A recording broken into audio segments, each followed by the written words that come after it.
Bismillahirrahmanirrahim. Assalamualaikum warahmatullahi wabarakatuh. Ya, alhamdulillahirabbil alamin. Assalatu wassalamu ala asyrafil anbiya'i wal mursalin sayyidina wa maulana Muhammadin wa ala alihi washabihi ajmain. Amma ba'du. Pertama-tama marilah kita panjatkan puji syukur kehadirat Allah Subhanahu wa taala atas berkat limpahan rahmatnya jualah kita dapat berjumpa lagi di kelas online kita pada hari ini. Salawat serta salam tak lupa kita curahkan terhadap keharibaan junjungan kita Nabi besar Muhammad SAW beserta para kerabat, sahabat, dan pengikut beliau hingga yaumil qiyamah. Oke, selamat datang kembali di kelas online kita ya anak-anak Bapak. Nah, jadi untuk mengisi absensi nanti silakan isi melalui link yang Bapak sudah bagikan di grup kelas kita ya. Oke, jadi pada hari ini kita akan mempelajari tentang protein ya dalam materi makromolekul. Nah, jadi apa sih yang dimaksud dengan protein ini? Nah, kita next dulu. Nah, di situ terlihat kan sebuah gambar. Nah, jadi dalam gambar situ ada daging ikan, daging sapi, biji-bijian, telur, dan lain-lain. Nah, jadi makanan ini termasuk yang mana mengandung protein ya. Nah, jadi seperti ikan yang sering kita konsumsi sehari-hari dan yang lain-lainnya itu. Nah, jadi yang berdasarkan di gambar tersebut itu adalah contoh makanan yang mengandung protein. Nah, jadi kita next. Oke. Nah, jadi sebelum itu apa sih yang dimaksud dengan protein ya? Nah, jadi maksud dari protein ini adalah merupakan senyawa penting penyusun sel hidup. Nah, jadi biasanya protein ini terdapat dalam berbagai jaringan makhluk hidup. Nah, jadi seperti gabungan asam dan amino. Nah, melalui reaksi polimerisasi dan kondensasi. Nah, jadi seperti itu. Oke, kita next ya. Nah, terus apa sih komposisi dari protein dari segi kimianya? Nah, jadi protein ini dalam komposisinya itu dia mengandung karbon, hidrogen, oksigen, dan nitrogen. Nah, jadi ada juga yang beberapa protein itu mengandung belerang, nah, dan fosforus. Nah, jadi seperti itu. Tetapi ada juga yang beberapa yang mengandung besi, mangan, tembaga, dan iodin. Nah, jadi banyak sekali ya kandungan dari protein ini. Oke, kita next. Terus apa sih fungsi dari protein ini? Nah, jadi di antaranya fungsi dari protein ini adalah sebagai pembangun, pengatur, pertahanan, dan sumber energi. Nah, jadi protein ini juga bisa dibilang sebagai sumber energi. Nah, selain karbohidrat. Nah, jadi kan biasanya kita seperti yang kita tahu bahwa sumber energi itu berasal dari karbohidrat dan lemak. Nah, jadi di sini protein ini pun termasuk sebagai salah satu sumber energi kita. Nah, ini berlaku untuk semua makhluk hidup gitu, termasuk hewan dan lain-lain. Oke, terus untuk istilah protein ini sendiri diambil dari kata proteus. Nah, jadi ini diambil dari kata bahasa Yunani ya. Nah, jadi maksudnya itu peringkat satu atau yang utama. Nah, jadi seperti dari artinya kan protein ini berarti dia sebuah senyawa yang sangat penting gitu. Nah, jadi bisa dibilang protein ini sangat penting gitu dalam tubuh makhluk hidup. Oke, kita next. Untuk sifat protein itu yang pertama umumnya itu dia sukar larut dalam segala macam pelarut.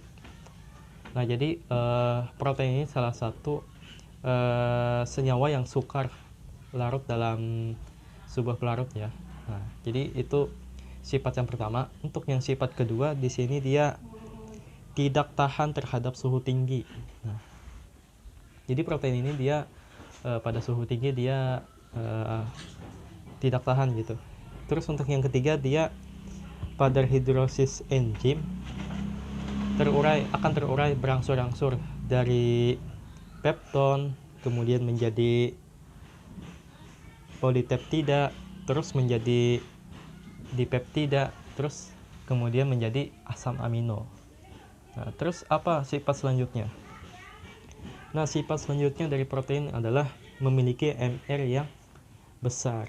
Nah, jadi itu tadi mengenai sifat-sifat dari senyawa protein ini ya.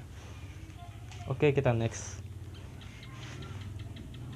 Nah, di sini ada penggolongan ya berdasarkan fungsi biologis, fungsi komposisi kimianya, dan berdasarkan bentuknya.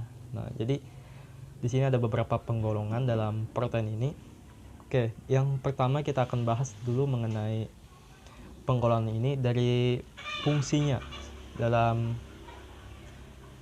secara biologis gitu. Nah, situ yang poin pertama enzim. Nah, ada enzim ya. Nah, jadi enzim di sini sebagai katalisator berbagai reaksi kimia yang terjadi. Nah, pada tubuh. Contohnya itu enzim maltase yang menjadi glukosa. Nah, yang kedua dia ada protein transport. Nah, jadi maksudnya apa? Protein transport ini maksudnya adalah protein yang mengikat dan memindahkan molekul atau ion spesifik. Nah, contohnya itu hemoglobin. Nah, hemoglobin ini biasanya terdapat dalam sel darah merah yang fungsinya itu untuk membawa oksigen ke seluruh tubuh gitu. Nah, jadi ini fungsi dari protein transport. Terus yang selanjutnya ada protein nutrien dan penyimpanan.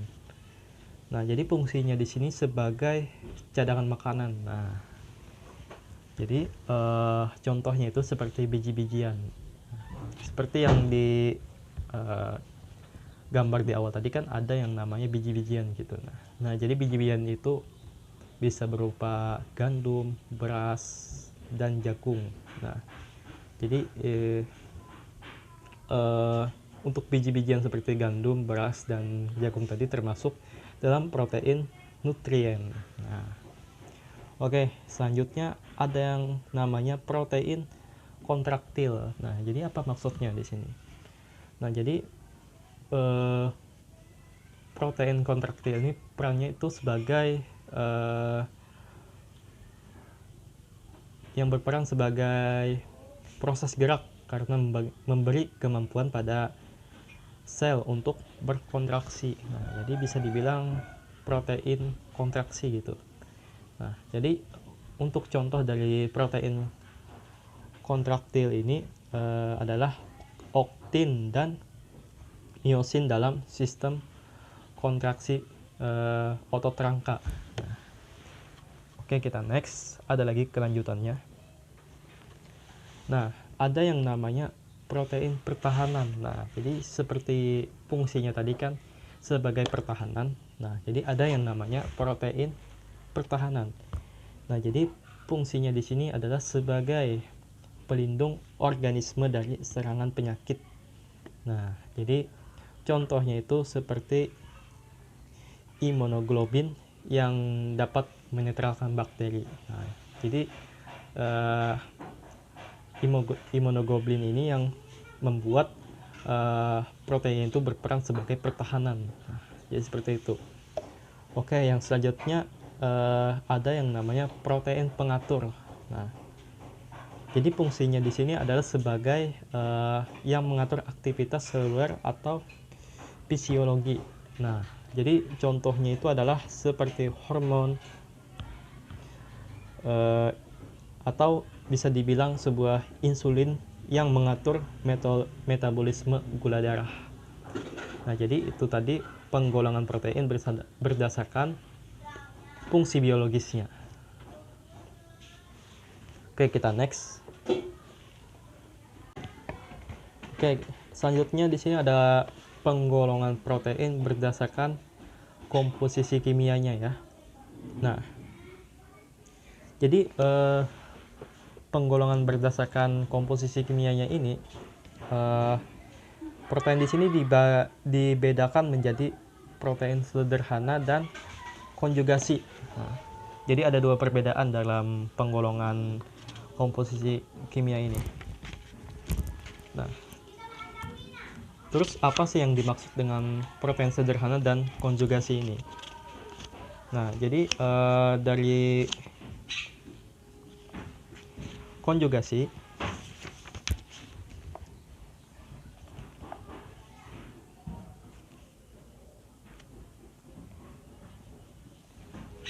nah jadi dari protein sederhana, nah jadi dari protein sederhana dia hanya terdiri dari asam amino dan tidak ada gugus kimia lain. Nah, jadi cuma ada asam amino.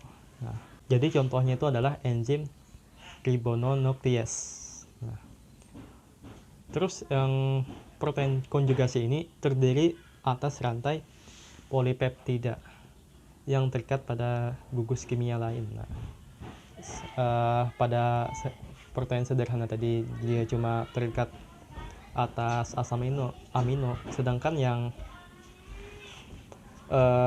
konjugasi ini dia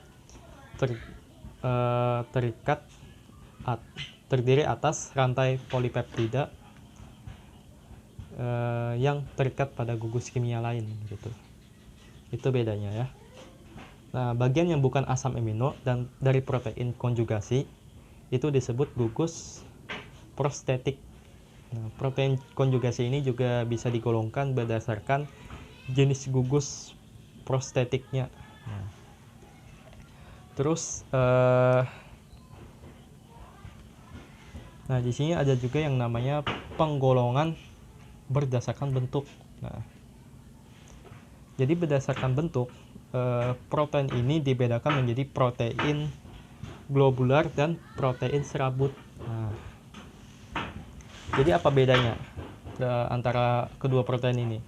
Nah, pada protein globular, rantai-rantai polipeptidanya itu berlipat rapat menjadi bentuk globular atau bulat padat. Nah, jadi pada protein globular ini biasanya larut dalam air dan mudah berdifusi.